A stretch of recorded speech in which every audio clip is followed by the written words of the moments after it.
تمام سننے والے ناظرین کو میری طرف سے السلام علیکم۔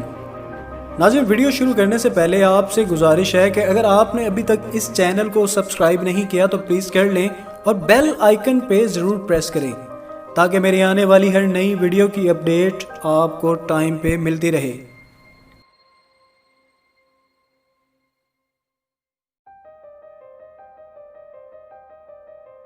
ناظرین، مختارہ مائی کو سن 2002 میں پنچایت کے حکم پر اجتماعی زیادتی کا نشانہ بنایا گیا تھا۔ یہ مقدمہ کافی عرصے تک بین الاقوامی سطح پر ذرائع ابلاغ کا مرکز بنا رہا۔ بعد ازاں انسداد دہشت گردی کی عدالت نے اس مقدمے میں 6 افراد کو سزائے موت دے دی۔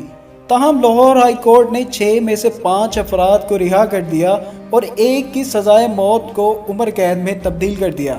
ایک اندازے کے مطابق پاکستان میں زنا کے سالانہ 3000 کے قریب مقدمات درج ہوتے ہیں، لیکن مجرمان کو سزا ملنے کی شرح 4% سے بھی کم ہے۔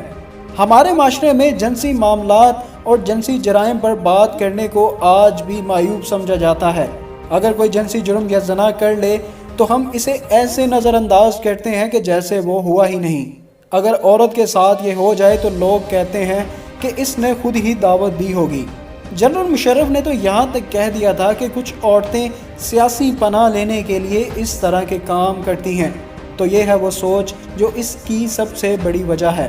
لیکن اس کے علاوہ پولیس کی ناقص کارکردگی، شواہد جمع کرنے میں سستی سمیت کئی دوسرے عوامل بھی اس کے پیچھے کار فرما ہیں۔ کئی ماہرین کا دعویٰ ہے کہ اس طرح کے زیادہ تر واقعات دیہی علاقوں میں ہوتے ہیں، جبکہ سائنسی لیبارٹریاں شہروں میں ہوتی ہیں۔ اس وجہ سے اس جرم کی شکار دیہی خواتین کو زیادہ مسائل کا سامنا کرنا پڑتا ہے۔ مختارہ مائی نے اس بارے میں اپنے تاثرات بیان کرتے ہوئے DW کو انٹرویو میں بتایا کہ میرے ساتھ تو پورا پاکستان تھا، لیکن جب ایک عام عورت پولیس کے پاس جاتی ہے تو پولیس اس سے بہت ہی شرمناک سوال کرتی ہے۔ معاشرہ ان کو عجیب نظروں سے دیکھتا ہے اور وکیل بھی ایسے سوالات کرتے ہیں کہ گویا وہ آپ کے زخموں پر نمک چھڑک رہے ہوں۔ ناظرین، افسوس کی بات یہ ہے کہ ہمارے ہاں ریاست مدینہ کی بات کی جاتی ہے، لیکن آج تک ریاست مدینہ کا ایک بھی اصول لاگو نہیں ہوا۔ ریاست مدینہ میں زنا کرنے والے کو سرعام سنسار کیا جاتا تھا، اس کا آدھا جسم زمین میں گاڑ کر پتھر مارے جاتے تھے جب تک وہ مر نہیں جاتا تھا۔ اگر آج ہم نے ریاست مدینہ کے اصولوں کو نہ اپنایا تو پھر کوئی شک نہیں کہ یہاں قصور کی بچی زینب اور لاہور موٹر وے جیسے ریپ کے واقعات ہوتے رہیں گے۔